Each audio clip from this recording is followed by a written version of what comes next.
Manomboka ny alatsinaino avy zao dia hikarakara lalao iray antsoina hoe zay zany misoma ny gazety zay zany miaraka amin'ny fahitalavitra matv sy ny onjam-peo ma FM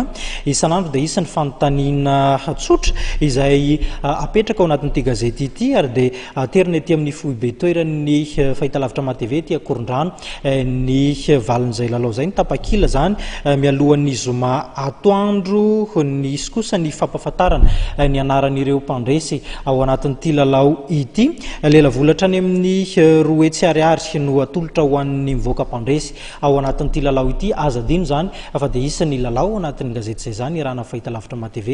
sy ny onjam-peo ma FM manomboka ny alatsinainy ho avy zao. Fahankalazaina isaky ny alahady voalohany amin'ny volana martsa ny fetin'ny Renibe toy ny isataona ny sabotsy mialohan'izay zany no isafidianan'ny ONG Madagascar Alzheimer masoandro mody ny fotoana nanana fandaram-potoana izy ireo araka izao hitaterana Claudia Solution Staina Rarsansa.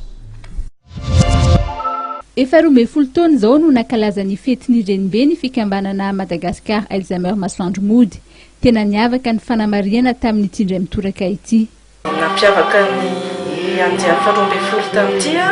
dia nanaovana fampisehoana, nanaovana zokiolona mpikambana na zokiolona na marary ny Alzheimer ihany koa misy mandray anjara fampisehoana maromaro tao ny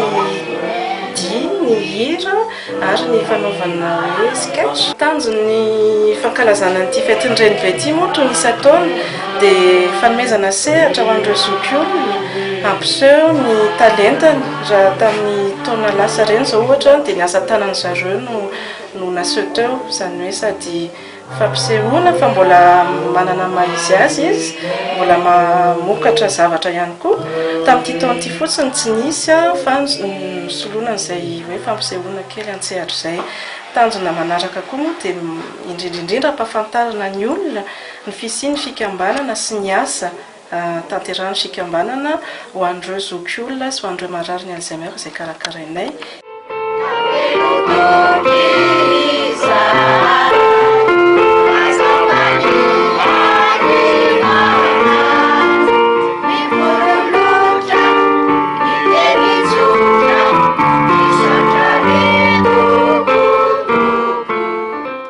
Ny anampy ireo fianakaviana manana marary ny Alzheimer no tena antom-pisiny ny fikambanana. Ny fikambanana Madagascar Alzheimer masoandro mody zany dia nitsangana voalohany indrindra aloha anampy ireo fianakaviana izay manana marary ny Alzheimer na aretina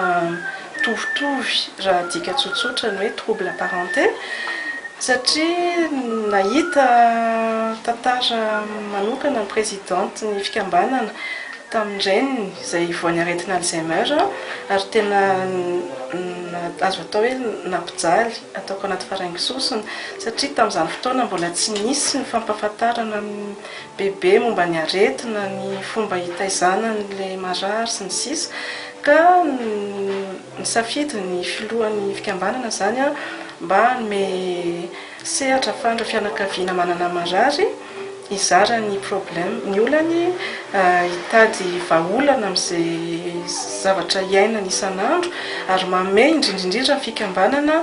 atelier indroa isan-kerinandro ahafahan'ireo marary ny Alzheimer sy ny zokiolona mifanerasera tsy mitoka-monina ny trano ary ihany koa mifalifaly satria izay angamba zavatra hoe mba mahafinaritra ho an'ny olona efa azo atao hoe zokiolona ray aman-dreny. 17 ny mpikambana eo anivon'ny fikambanana Madagascar Alzheimer masoandro mody ary ny 5 no voafaritra fa voan'ny Alzheimer. Ny sasany dia manana aretina mitovitovy amin'izay. Niarany paly sy nikorana ny rehetra tamin'ity andro ny Renibe nankalazaina androany ity.